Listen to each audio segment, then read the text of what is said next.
эрүүл мэндийн хэлэлцүүлэг нэвтрүүлэг энэ удаагийнхаа дугаарыг эхлүүлж байна. Дэлхийн чиг хандлага Эрүүл мэндийн даатгалын цахим систем буюу одоо энэ үйл ажиллагаа бол энэ оны эмийн зохисгүй хэрэглэмийн асуудал бол ер нь бас нэлээд түгээмэл.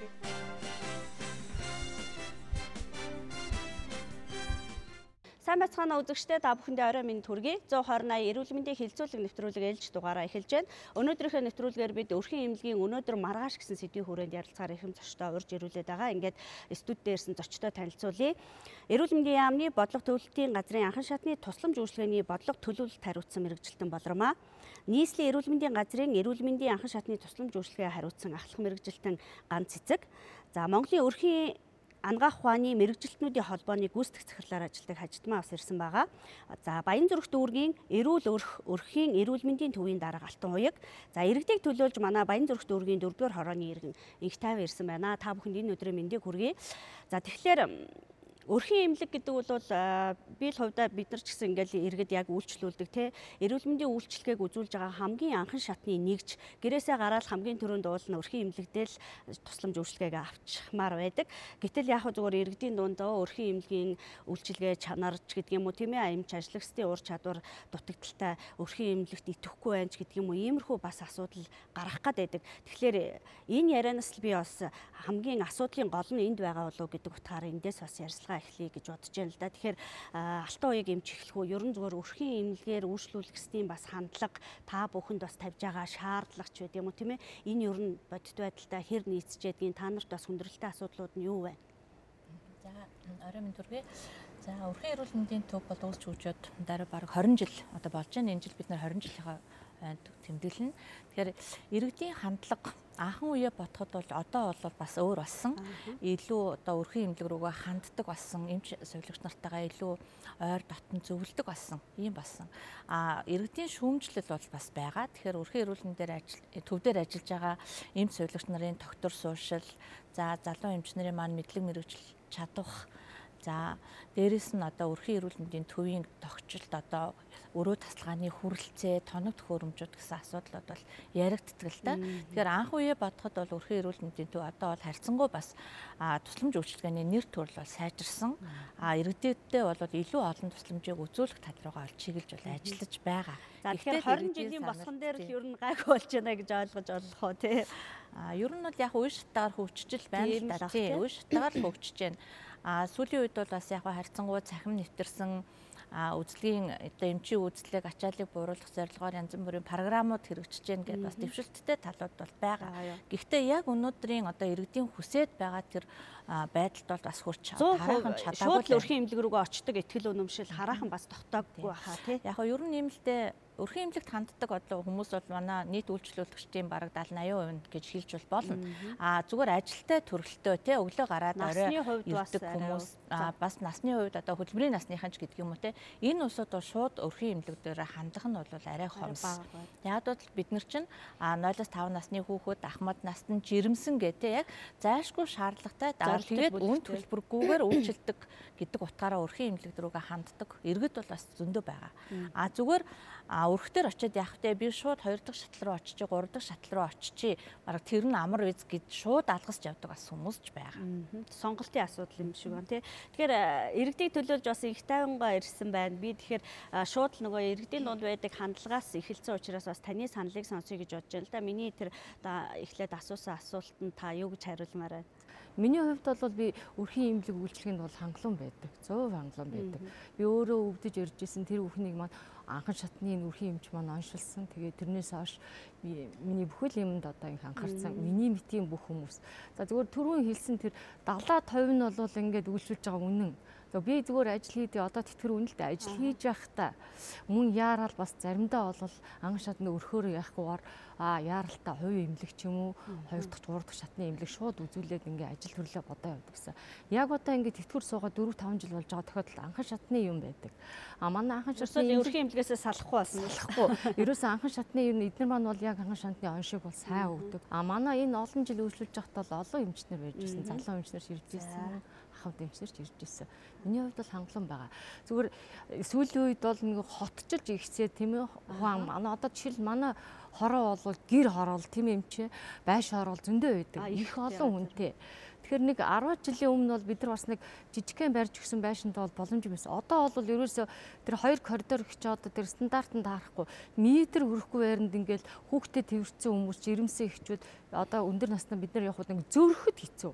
Яг тэр хэмжээгээр имчилгээний одоо бүхэл шинжилгээ авдаг болсон байна шүү дээ. Анхан шатны. Гэтэл тэр шинжилгээ хийлгээ, дээр нь имчилгээ хийлгээ, дээр нь анхан шатны үзэлгээ хийлгээ зөвлөгөө аваад явхад үнэхээр энэ байр савнд бол боломжгүй байдаг. Эмч нарын онцлогоо явуул үнэхээр сайн. Зөв. Тэгэхээр байр савны хувьд ч тэр ерөнхийдөө одоо өрхийн эмнэлгүүч нь хувийн хвшил буюу одоо нөхөрлийн статустайгаар үйл ажиллагаа явуулаад байгаа шүү дээ, тийм ээ. Ерөнхийдөө л өөрсдөө санхүүжүүлээд ч юм уу үйл ажиллагаагаа өөрсдөө бие дагаад явах хэмжээд. Тэгэхээр ер нь ямар шаардлага хангасан өрхийн эмнэлгийг одоо хүний эрүүл мэндэд үйлчлэгээ үзүүлэх хэмжээнд очсон байна гэд одоо үйл ажиллагаа явуулах эрх нь үүсдгийн ямар стандартыг хангасан байх ёстой байдığım бол. За тэгэхээр ер нь өрхийн эрүүл мэндийн төв гэдэг бол хүн амд төрөөс үзүүлэх одоо тусламж үйлчлэгийг гэрээгээр үзүүлдэг сайн дурын үндсэн дээр байгуулагдсан хувийн хвшлийн эрүүл мэндийн байгууллага болж байгаа. Тэгэд манай улсын нэг онцлог бол тий одоо энэ анхан шатны тусламж үйлчлэгийг бол хувийн хвшлийн эрүүл мэндийн байгууллага болон одоо төрийн улсын байгууллага ингээд тавсарч үзэж байгаа бас онцлогтой. Тэгэхээр нийт одоо үзүүлж байгаа хүн амд үзүүлж байгаа энэ анхан шатны тусламжийн одоо хот сүрэн газарт үзүүлж байгаа тусламж үйлчлэгийг бол өрхийн эрүүл мэндийн төвөд үзүүлж байгаа юм. Тий.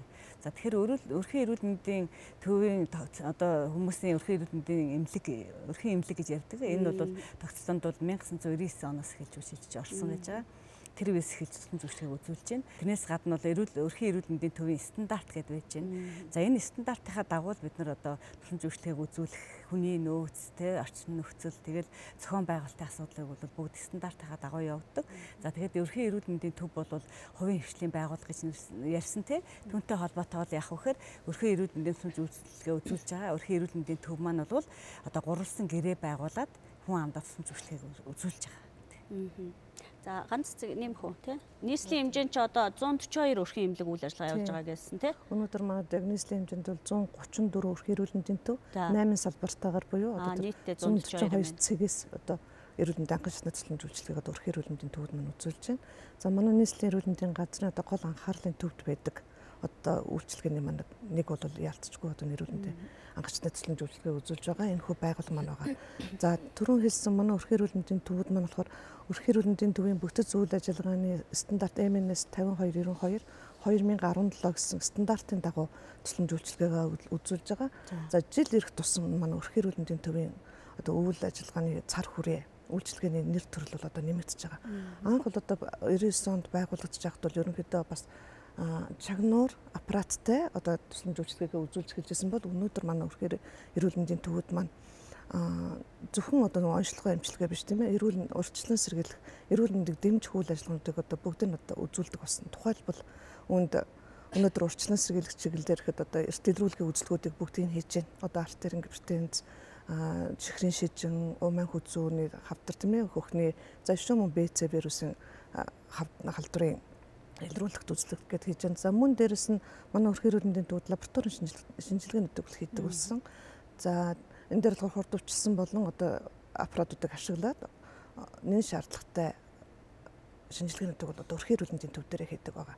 За мөн физик эмчилгээ, сэргээн засах эмчилгээг өрхийн эрүүл мэндийн төвд маань хийж байна.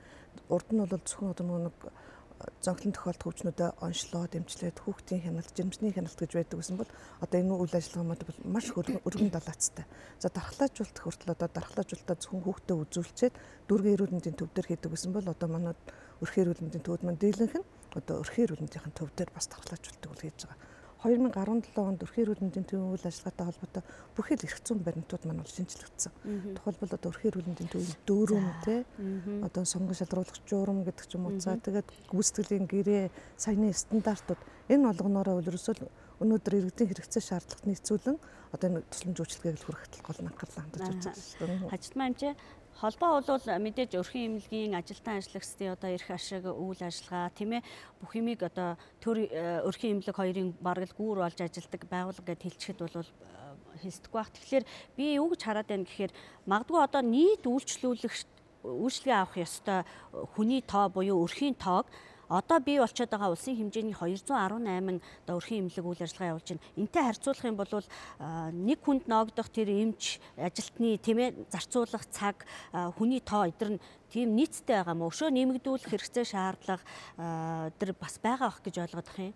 Ер нь бол яг Монгол улсын хэмжээнд одоо бид нар чинь нэг 3.1 сая хүн ам одоо хавтгай төвсгэр дээр байж штэ. Тэрний одоо 2.4 сая буюу одоо нийт хүн амын 70% нь одоо өрхийн эрүүл мэндийн төв дээр бүртгэлтэй байна л да. Өрхийн эрүүл мэндийн төв бол одоо нийслэлтнийг 134 гэхэд үлзэн 80 90-д нь одоо аймгийн төв дээр за хүн ам төвлөрсөн суурин газрууд байгаа. Жишээ нь Завхан аймгийн Тосон Цэнгэл, Ховд аймгийн Булган, Өмнө Говь аймгийн Цогццээ, Дорн Говь аймгийн Замын үд гэдэг ингээ хүн 10,000-аас дээш хүн амтай юм газар Өрхийн үзүүлэг шинээр нэмэгдэж баригдаж байгаа. Тэгээд сум одоо 334 сумд бол нийт хүн амын 800 900 тий байна. Тэгээд ингээд үзэхэд бол одоо Өрхийн эрүүл мэндийн төвийн стандартад зааснаар бол нэг эмчэд 2000 одоо хүн ноогно гэдэг ингээд заац нэг эмч сувлагчд. Ингээд бодоход одоо 225 Өрхийн эрүүл мэндийн төв чинь нийт 800 одоо 80 орчим эмч байна. За 850-д сувлагч байна. Сүүлийн жилүүдэд бол сувлагчийн тоо нэлээд буурч байна. За дээрэс нь стандартад зааснаар бол нийт 1200 одоо 2.4 сая хүн бүртгэлтэй шүү дээ. Ингээд үзвэл 1200 эмч, 1200 сувлагч. За дээрэс нь нэмээд одоо өдрийн эмчилгээний сувлагч, нөхөн сэргээх эмчилгээний сувлагч, дархлаажуулалтын сувлагч, нөхөн сэргээх физик эмчилгээний сувлагч гэх нөгөө тусламж үйлчилгээ нөгөө нэмэгдээд ирэхийн хэрээр нөгөө хүний нөөц чинь нэмэгддэг.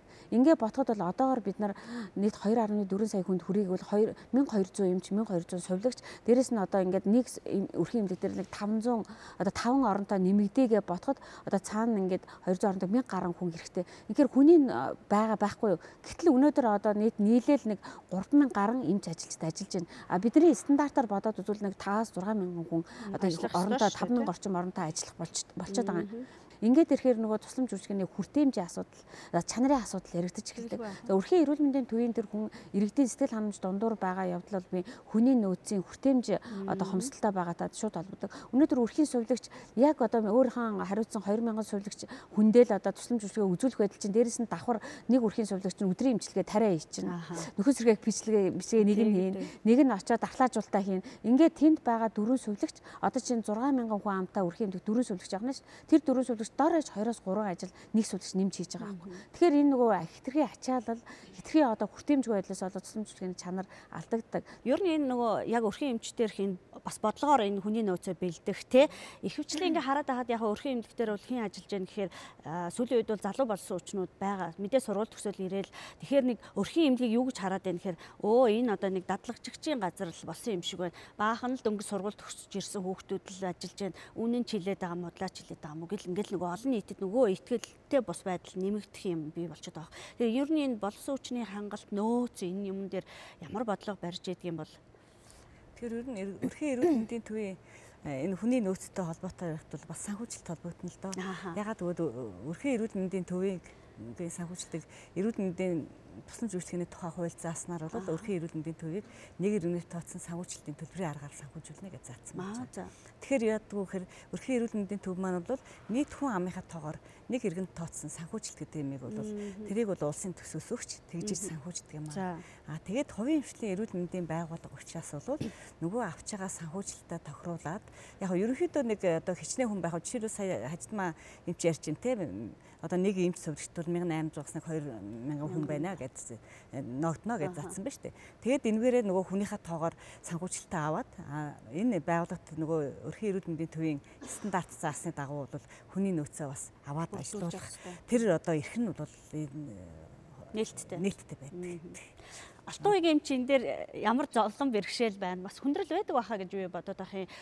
Өөрсдөө санхүүжилтээ бүрдүүлээ явуулнал байгаа.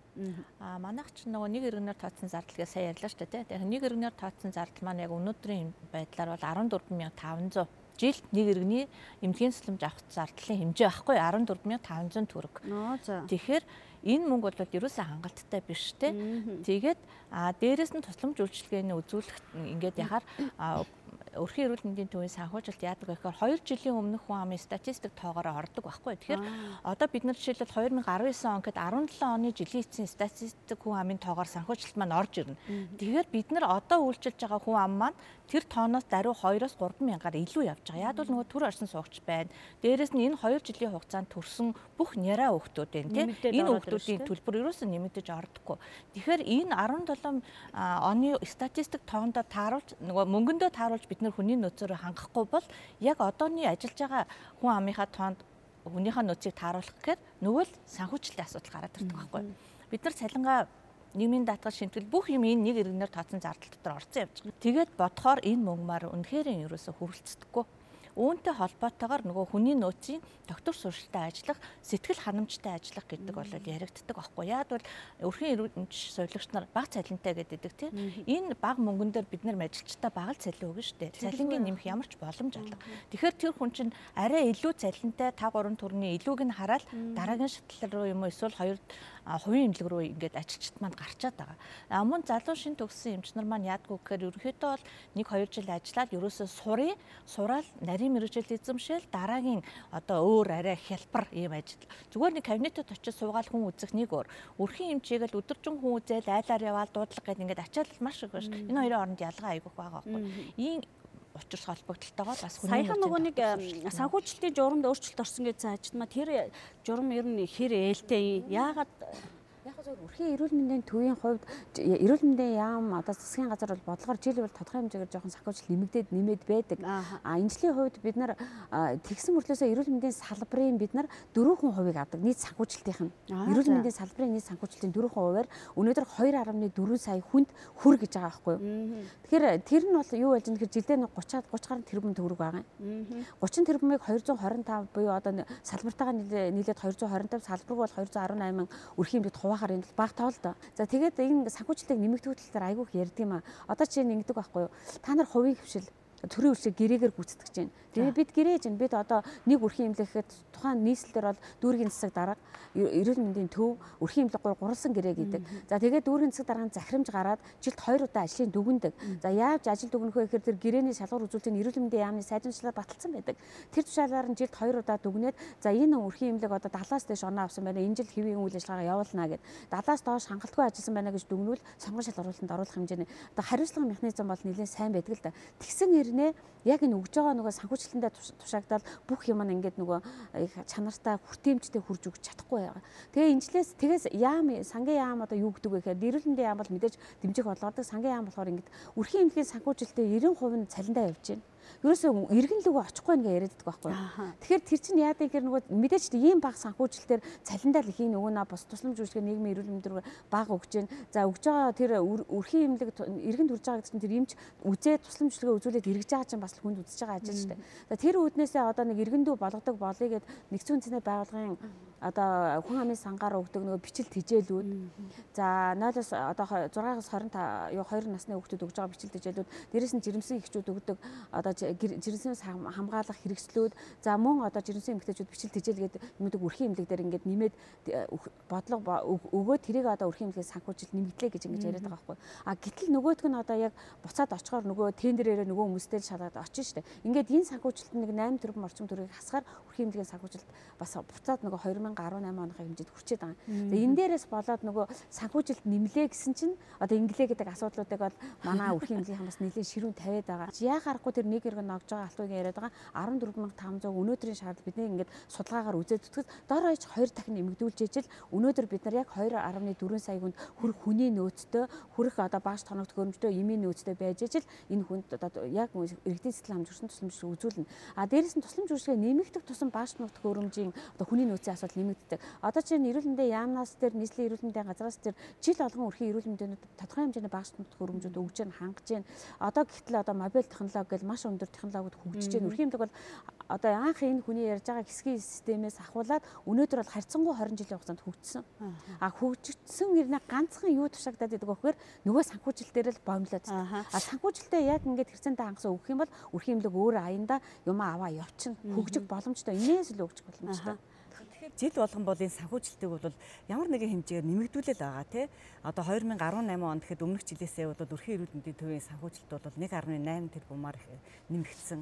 Одоо энэ 19 онд чинь 18 оноос бол 10.9 тэрбум төгрөгөөр нэмэгдүүлээд байж 14500 төгрөгээд жилд нэг иргэнд яасан өртөг хизээ хамгийн сүүлд нэмэгдсэн. Хуучин хэд байсан бэ? Наад өртөг чинь нэмэгдээд 15000 болсон шүү дээ. Гэхдээ эн чинь бол яг ерөнхийд нийтэд нь ингээд яхаар 15800- гээд дундчлаад аж болохоор болохоор насны онцлогоос өөр шүү дээ. Одоо нэраа хүүхдтэй болвол те 5 хүртэл насны хүүхдэд бол бас нэг арай энэ өөр ахмад настанд өөр гихмчлэн эн чинь цаанаа бол аргачлаар ботсон байж байгаа.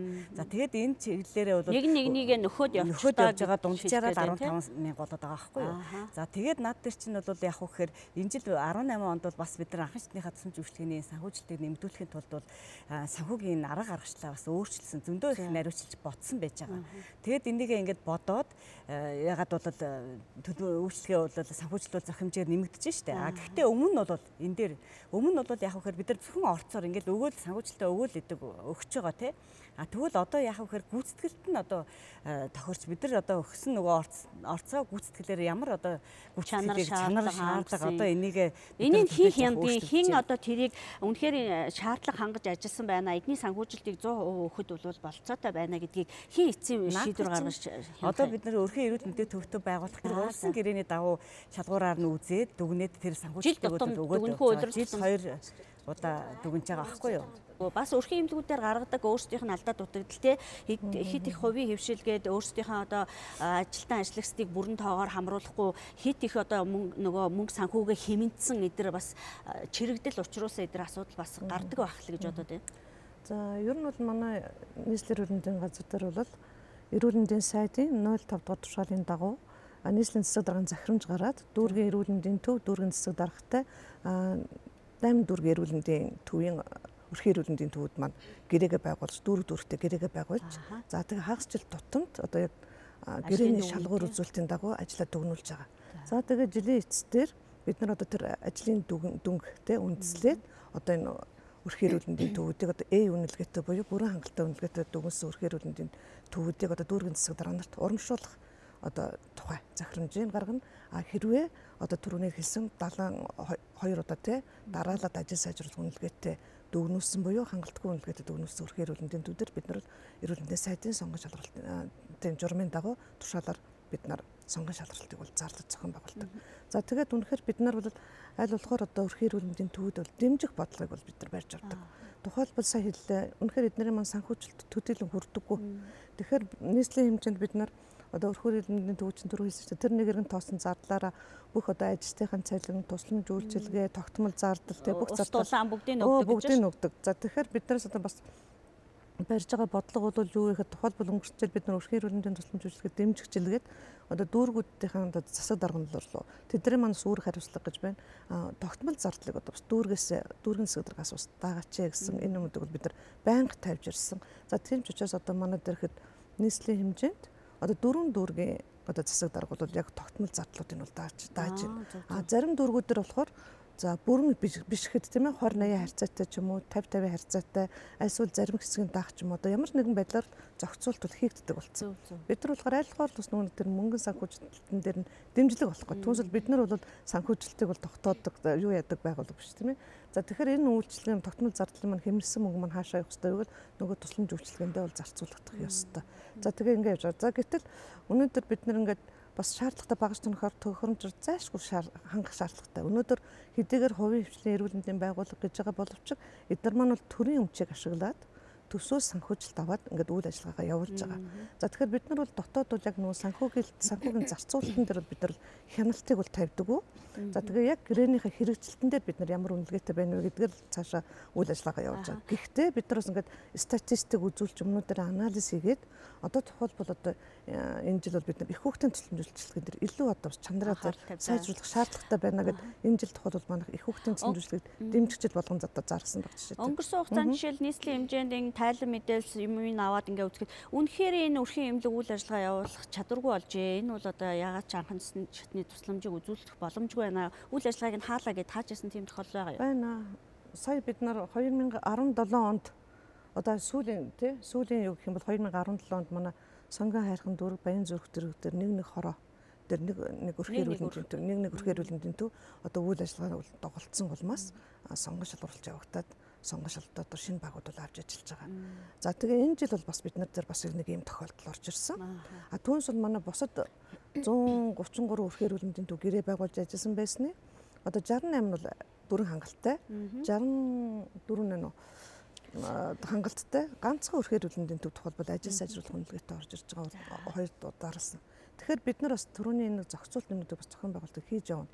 Гэтэл тэрэн дээр бид нар сонгон шалралтыг зарлжээ гэхээр үнэхээр хүн ам нь бага. Өнөөдөр бид нар өрхийн эрүүл мэндийн төвийн стандартын шаардлагаар бол хамгийн багадаа нэг өрхийн эрүүл мэндийн төв маань 8,000 хүнтэй байж иж өрхийн эмнэлэг оршин тогтнох бас нөхцөл нь бүрдэж байгаа. Тэрнээс доошогоо болохоор санхүүжилт нь үнэхээр хүнд тусж байгаа учраас бид нар бас нэгтгэн зохион байгуулах ч юм уу те иймэрхүү зохион байгуулалтын арга хэмжээнүүдийг бол бас авч явж байгаа л да. Тэгэхээр нөгөө даатгалын хөнгөлтийн дагуу ч юм уу хүмүүс ингээд алтан ууг юмч нөгөө хөнгөлтүүд авдаг янз бүрийн үзлэг онцлогоо улсын хэмжээнд зохион байгуулж байгаа засгийн газраас ч юм уу зохион байгуулж байгаа аян те одоо элгэний ВЦ вирусын илрүүлэгчлөө ингээд хийгээл лээдэг те өрхийн эмнэлэг дээр хийж яаг гинэ гэд.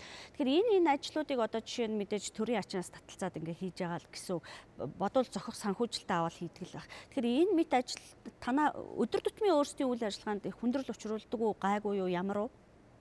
За ер нь одоо бид нар энэ элэг бүтэн Монгол хөтөлбөр гэдэг үндэсний хэмжээний том хөтөлбөр дээр одоо 2 жил 17 оноос эхлээд ажилласан.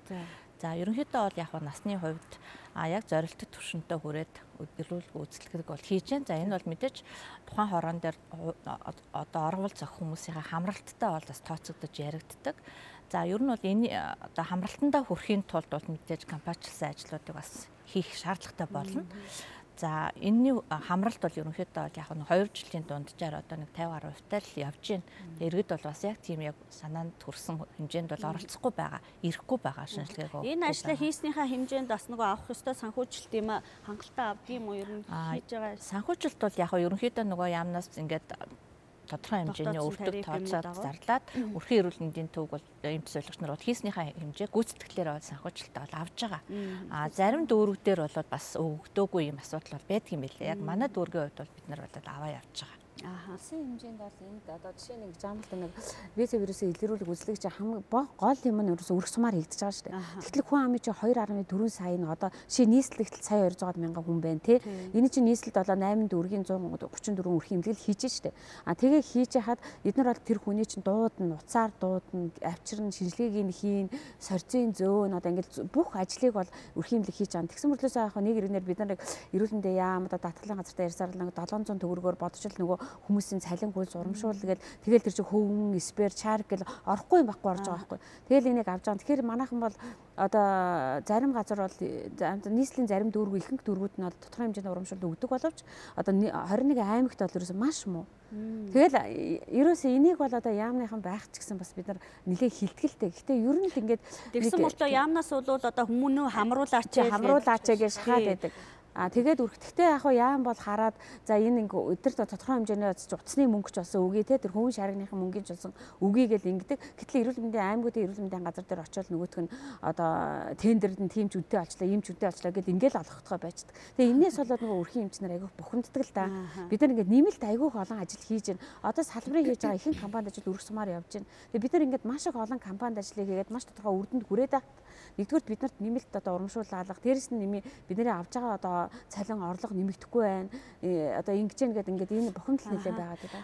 Одоо ингээд үзэгчдэд бол ингээд хувийн юм байна, нөхөрл буюу хувийн хвшлийн статустайгаар үйл ажиллагаа өрхийн эмнэлгүүд улсын хэмжээнд явуулж байна гэд ойлголт угаасаа мэдж байгаа тийм.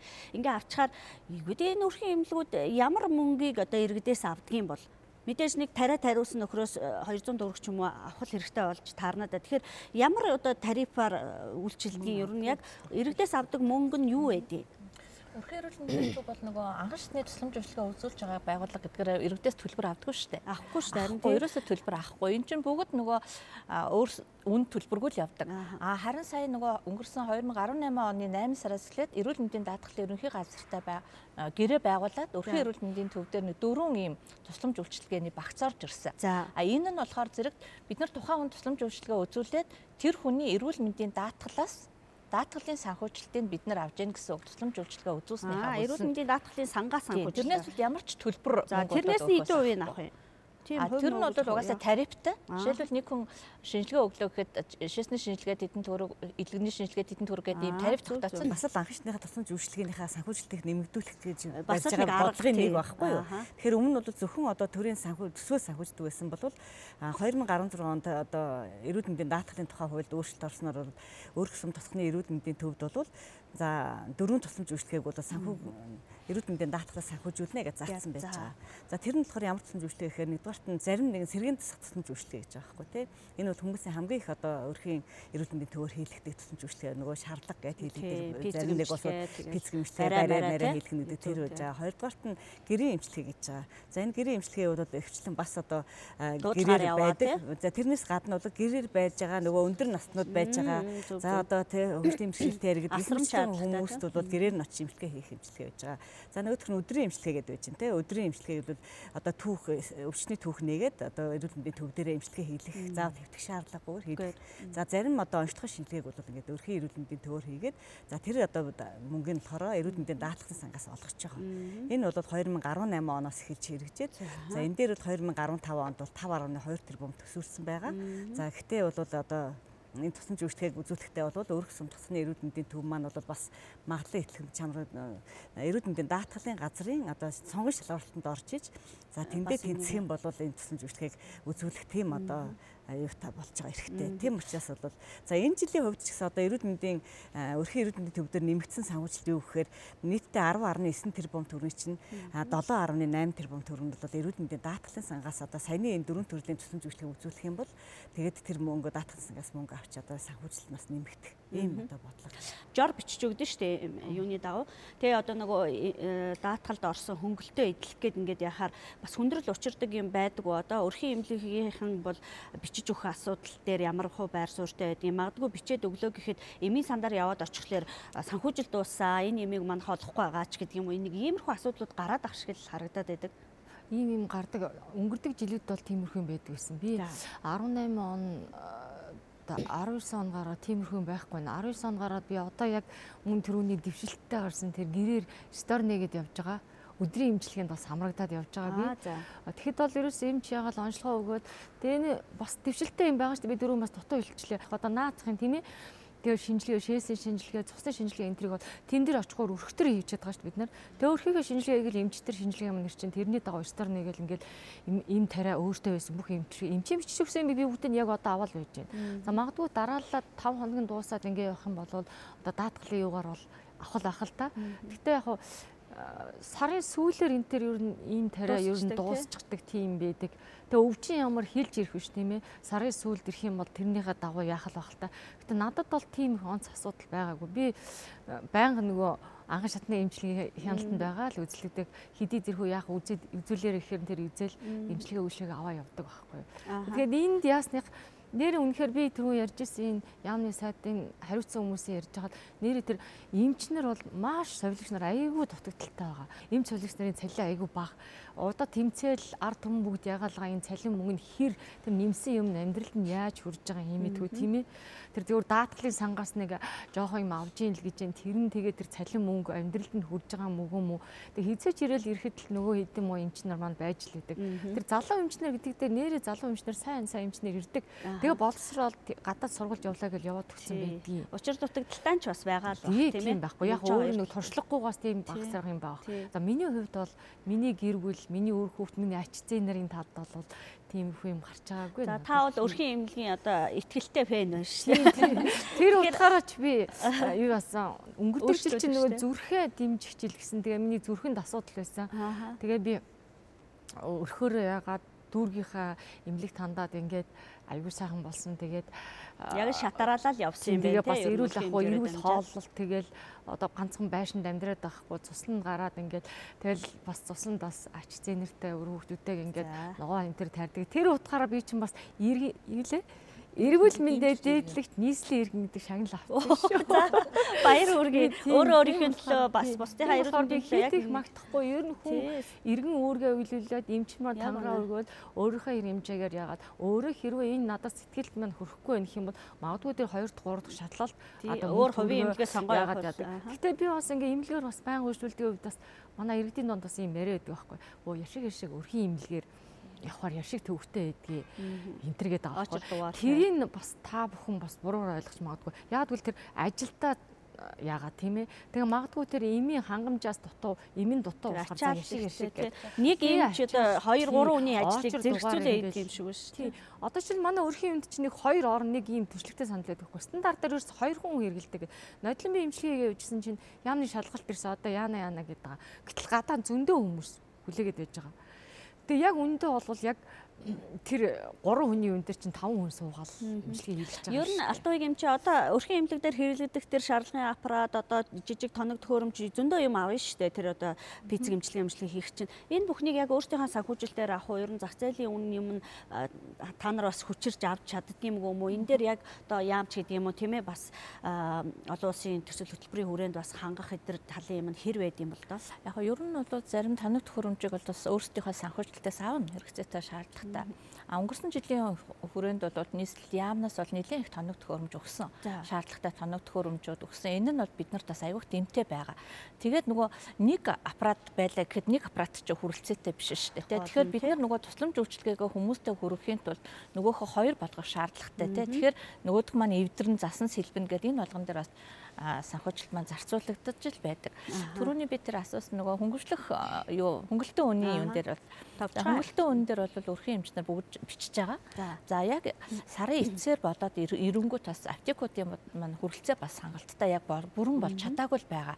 Яг хүлээгдэлгүй боллоо л гэдэг. Тэгсэн хэрнээ бас зарим аптекууд яг тэгээ манай иргэдэд ч гэсэн бас учир байгаа л да. Ер нь бол нөгөө энэ аптекаас ингээд бичээд өгсөн юмыг ийшээ төшөө өөртөө очиод авъя гэж бодохгүй зүгээр нөгөө 1-2 хон эмийн сангаараа эргэлдээл тэндээс байхгүй болохоор энд байхгүй байна би авч чадаагүй байжгаад энэ эмээ аваагүй дахиад 3-4 хоногийн дараа дахиад бичүүлье гэж хүрээдэг хоног хугацаанд өнгөрсөн иймэрхүү юмнууд бол бас байгаа сайжруулах юм байна. За баярлалаа ингээд өнөөдрийнхөө 120 нэвтрүүлгийнхаа энэ удаагийн дугаарыг бид өрхийн эмнэлгийн өнөөдөр маргааш гэсэн сэдвийн хүрээнд одоо мэргэжлийн холбогдох байгууллагын хүмүүстэй ярилцаж үзэж та бүхэндээ хүргэлээ. Тэгэхээр ер нь бол өрхийн эмнэлэг гэдэг бол иргэн бидний хамгийн анхан шатны эрүүл мэндийн тусламж үйлчилгээгээ авч идэг хамгийн түрүүнд л гүгээд очдог ийм л газар байдаг. Тэгэхээр энэ газар маань улам сайн үйл ажиллагаагаа явуулдаг ур чадвартай эмчнэрээр дүүрэн хувийн үйл ажиллагаа явуулж байгаа эмчнэр мэдээж хөгжих боломж нь бол дүүрэн байгаа ах гэж ингэж бодож байна. Тэгээд та бүхний бас цаашдын ажилд амжилт хүсье. Ингээд манай өнөөдрийн 120 эрүүл мэндийн хэлэлцүүлэг нэвтрүүлэг энэ удаагийн дугаарыг өндөрлж байна. Дараагийн дугаараар уулзъя. Баяртай үзэгчдээ. Эрүүл мэндийн хэлэлцүүлэг нэвтрүүлэг энэ удаагийн дугаарыг эхлүүлж байна. Дэлхийн чиг хандлага эрүүл мэндийн даатгалын цахим систем буюу одоо энэ үйл ажиллагаа бол энэ оны эмийн зохисгүй хэрэглээ эмийн асуудал бол ер нь бас нэлээд түгээмэл.